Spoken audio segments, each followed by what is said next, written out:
Syakila Fadlia, saya dari KPI kelas 5D. Alhamdulillahirrabbilalamin, wabihi nasta'in wa ala umuri dunya waddin. Wassalatu wassalamu ala asrofil anbiya'i wal mursalin wa ala alihi wa sahbihi ajmain, amma ba'd. Untuk video kali ini, saya akan menjelaskan atau memaparkan mengenai Al-Quran tentang masyarakat baik. Masyarakat baik menurut Al-Quran yaitu Al-Quran sebagai kitab suci umat Islam, sekalipun tidak pernah atau tidak terlalu menonjolkan untuk memberikan petunjuk langsung tentang masyarakat yang ideal, namun Al-Quran menyebutkan atau memberikan petunjuk mengenai ciri-ciri dan kualitas suatu masyarakat yang baik. Masyarakat adalah sekelompok manusia yang terjalin karena sistem tertentu, tradisi tertentu, dan konvensi dan hukum yang tertentu, bahkan yang sama, serta akan mengarah atau berujung kepada kehidupan yang kolektif. Sistem dalam masyarakat sendiri adalah saling berhubungan antara satu manusia dengan manusia yang lainnya. Yang masyarakat ideal adalah terminologi yang digunakan Al-Quran untuk menegaskan pada suatu komunitas yang tumbuh dan berkembang pelaksanaan amal ma'ruf seiring dengan penegakannya nahi mungkar.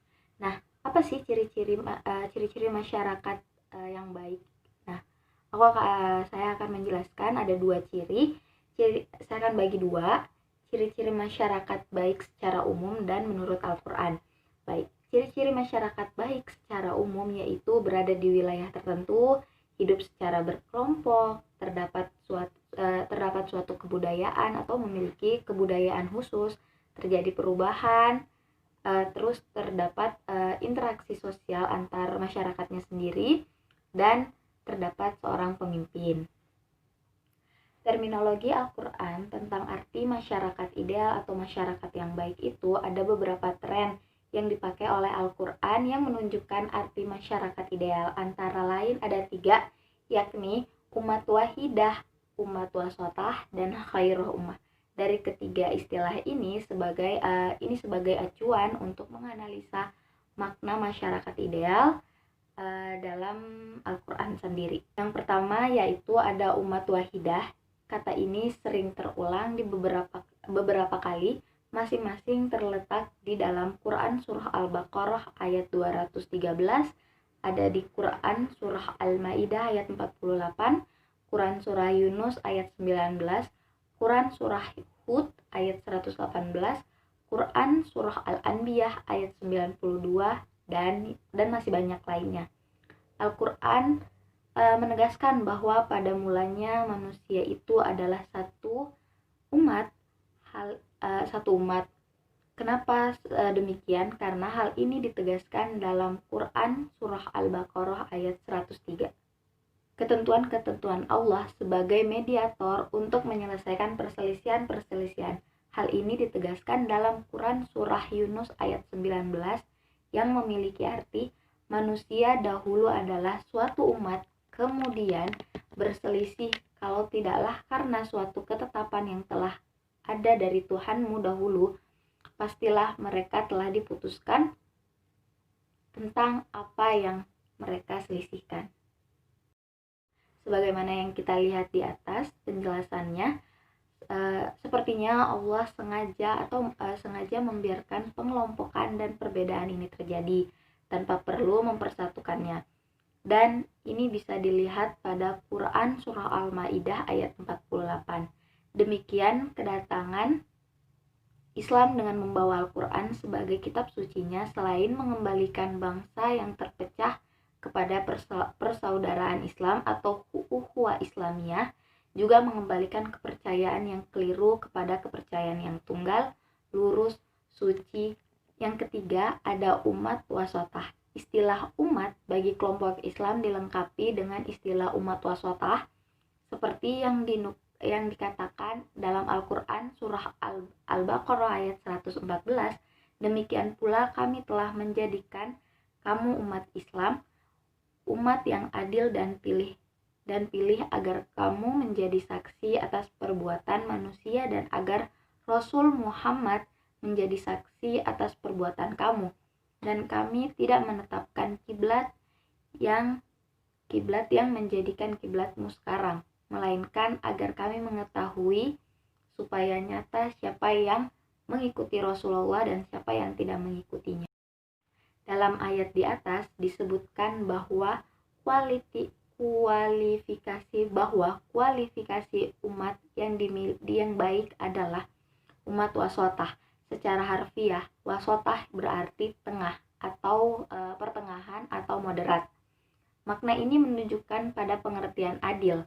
Dengan demikian, makna umat wasotah adalah umat moderat. Posisinya berada di tengah-tengah.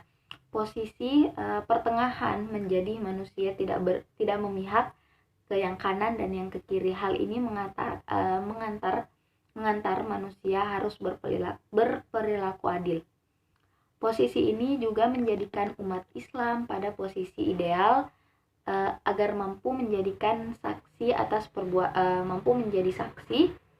atas perbuatan manusia dan umat yang lain. Keadaan umat Islam pada posisi tengah atau pertengahan atau moderat menyebabkan mereka tidak seperti umat yang terhanyut oleh materialisme atau spiritualisme yang lupa akan urusan dunia. Posisi tengah menjadikan mereka mampu memadukan aspek rohani, jasmani, material, dan spiritual dalam segala aspek kehidupan atau segala aktivitas di kehidupannya. Baik, yang ketiga ada khairu ummah. Istilah khairu ummah yang berarti umat terbaik atau umat tunggal hanya sekali saja di antara 64 kata umat yang terdapat dalam Al-Quran, yakni dalam Quran Surah Ali Imran ayat 110 yang memiliki arti, kamu adalah umat yang terbaik yang dilahirkan untuk manusia, menyuruh kepada yang ma'ruf dan mencegah kepada yang mungkar, dan beriman kepada Allah. Muhammad Ali, sebagaimana para ahli tafsir pada umumnya menafsirkan bahwa yang dimaksud dengan umat pilihan itu adalah kaum muslimin. Muhammad diriwayatkan oleh Muhammad Ali 602 dalam M. Quraisyihab 173. Dengan mencermati ayat-ayat tersebut, definisi khairuh ummah sendiri yaitu memiliki arti dengan melihat karakteristik atau kriteria yang disebut di dalamnya, yaitu pertama ada menyuruh kepada kebaikan, yang kedua mencegah diri. Al-Quran sendiri sebenarnya telah memberi penjelasan tentang khairuh ummah sendiri yang dimaksud yaitu kumpulan orang-orang yang memiliki kesamaan budaya. Budaya itu ialah orientasi kepada al-khair, memiliki mekanisme amar ma'ruf, nahi mungkar, aturan main, tatanan hidup ataupun permintaan yang adil dan permintaan yang adil dan beriman kepada Allah. Jadi, khairuh ummah dalam pengertian ini tersebut adalah bentuk ideal masyarakat Islam yang idealisnya itu adalah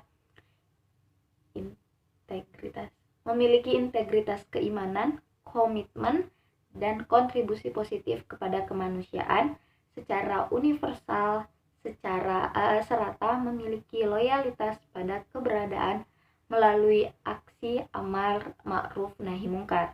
Hal ini dijelaskan oleh Allah Subhanahu wa taala dalam Quran Surah Ali Imran ayat 104 dan ayat 110. Bagaimana sih mewujudkan masyarakat yang ideal menurut ajaran agama Islam? Banyak orang bahkan pemeluk ajaran agama Islam sendiri yang tidak sadar bahwa Islam bukan hanya agama, tapi juga sebuah komunitas atau umat tersendiri yang mempunyai pemahaman, kepentingan, dan tujuan politik sendiri. Banyak orang beragama Islam tetapi hanya menganggap agama Islam itu adalah agama individual dan tidak mengingat bahwa Islam juga merupakan kolektivitas. Maksud kolektivitas di sini adalah mempunyai Islam juga mempunyai kolektivitas, Islam sebagai kolektivitas mempunyai kesadaran, struktur, dan mampu melakukan aksi bersama. Dalam Quran surah Al-Saba ayat 15, dalam Quran surah Al-A'raf ayat 58, Quran surah Ali Imran ayat Ibrahim, dan terdapat pada Quran surah Ibrahim ayat 35 menjelaskan bahwa konsep ajaran tentang baldatun tayyibatun warobun gofurun, sebuah negeri yang damai di bawah ampunan ilahi. Perumusan cita-cita politik sebagaimana diuraikan di perumusan cita-cita politik yang sudah saya jelaskan pada Quran surah Al-Saba ayat 15, Al-A'raf ayat 58, dan Ibrahim ayat 35 sepertinya sangat mempengaruhi konsepsi ajaran yang telah saya sebutkan, dan dapat dipahami pula keterlibatan politik dalam umat Islam juga dilandasi oleh semangat ajaran Islam seperti doktrin amar ma'ruf nahi mungkar. Ini bisa dilihat di surah Ali Imran ayat 104, 110, 114.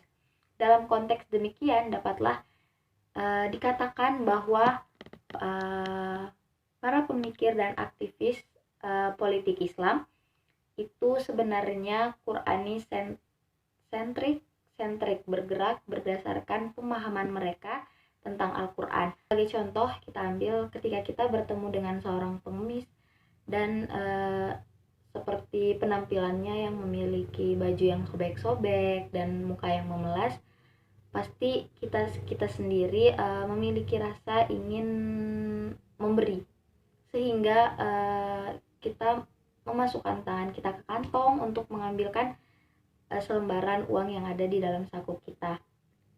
Mungkin untuk beberapa orang sudah tahu pengemis ataupun gelandangan yang tampaknya gembel, tampaknya kumuh, kelihatan dari luar itu memiliki penghasilan yang besar daripada mereka yang demo untuk menuntut kenaikan upah minimum.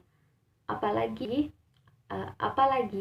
bila kita bandingkan dengan para tukang sapu yang ada di pinggir jalan setiap paginya, membanting tulang demi keluarga, lingkungan, dan negara. Baik, sampai sini penjelasan saya mengenai Al-Quran tentang masyarakat baik. Mohon maaf apabila masih banyak kesalahan yang terdapat di diri saya sendiri karena saya adalah manusia. Tugas ini saya tujukan untuk memenuhi tugas UTS mata kuliah esensi Al-Quran. Terima kasih. Wabillahi taufiq wal hidayah. Wassalamualaikum warahmatullahi wabarakatuh.